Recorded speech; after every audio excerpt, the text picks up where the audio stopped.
This is one of those games where like I'm really happy with how I played, and this game happened so long ago that I like when I'm editing, I don't remember everything that happened, so it's kind of a surprise to me throughout it.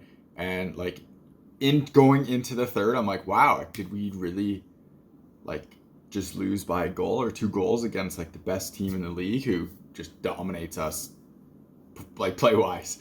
And no, that wasn't the case. This was like I'm really happy with how I played in this game. I want that first goal back because I wasn't on the right angle, and even then I should have stopped it. But I think, or this is one of the plays where I keep going back on sticks, and this was my third game of the night, and I used the Hyperlite stick the whole time because at this point I didn't have a smaller composite. I only had this smaller foam core, and so I was using like the composite in my good league with the blades of steel, just because it's lighter and I like it better than I'd liked the foam core, but I wanted the size to be smaller. But this is where that first goal was basically a really good example of when I would have probably made that save with a smaller stick, because I don't get it with my blocker. I should have got my blocker, but it's that thing where my hands always went up first to kind of even out the stick to cover the 5-hole just to be in a natural position, and then I have to go out, and I missed it for that case. The second goal, I didn't like move left to right good enough. My lateral game isn't great to begin with, and I've adjusted things like this year, and so this was in the past, and I adjusted a few things with my skates, so they're sharper, but they're not sharper, so I can kind of move better on my edges. That wasn't the case here, and I don't get across and cover the play. I also didn't think the guy was going to shoot. I thought he was going to pass it back and try to wait for like a whole open net, and he shot it short side, and I just I missed it, and I was never square to the shot to begin with. And then after that, the game kind of just like gets out of hand. The breakaway goal, like you want breakaway goals, but I mean, I was peppered this game, and then the breakaway was kind of like the nail in the coffin. But it also got my stick a lot, and this was another scenario where my stick, you can see it like on an angle like this on the ice. The ice is here, and it's like on an angle. You can hear it hit my stick, and it still goes in, so that's super disappointing. And if I had that smaller stick, that probably would have been flat, and chances are I might have made that save. But that's like why you have to watch your stick size. That's another good example of why you have to watch your stick size. And then after that, like they make the play off the face off that like I have to play the guy shooting, and his hand movements and everything looked like he was going to go for a shot, or at least like a rebound pass. And I played the shot, and it wasn't. It was just a pass, not really backdoor, but out in front to a guy wide open. And then at that point, a guy, like the fifth goal, the guy just walked around my team and myself, and like that was it. But I was happy with how this game, or how I played in this game. Obviously, I would have wanted a different result, but it's going to be a tough time for my team to beat this team. And like this team won it all. Spoiler, won it all for this season, and they dominate everyone in the playoffs.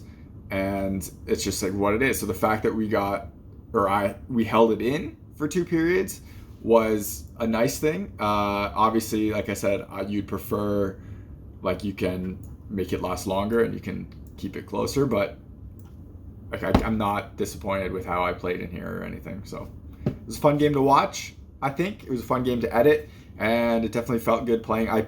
The first 2 games this day I wasn't too thrilled about. Wasn't happy with myself. They've already been posted, but at least I ended off with a decent note, and like I played pretty decently. So at least that was the case here. So if you're buying hockey equipment and you want to support the channel, check out the links in the description. In the US, check out the links to Pure Hockey. In Canada, check out the links to Hockey Supremacy.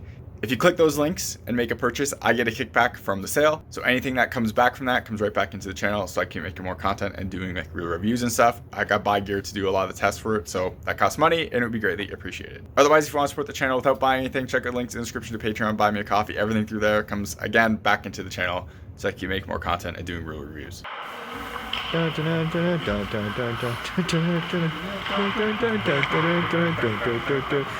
for this?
You're watching HockeyReviews.ca.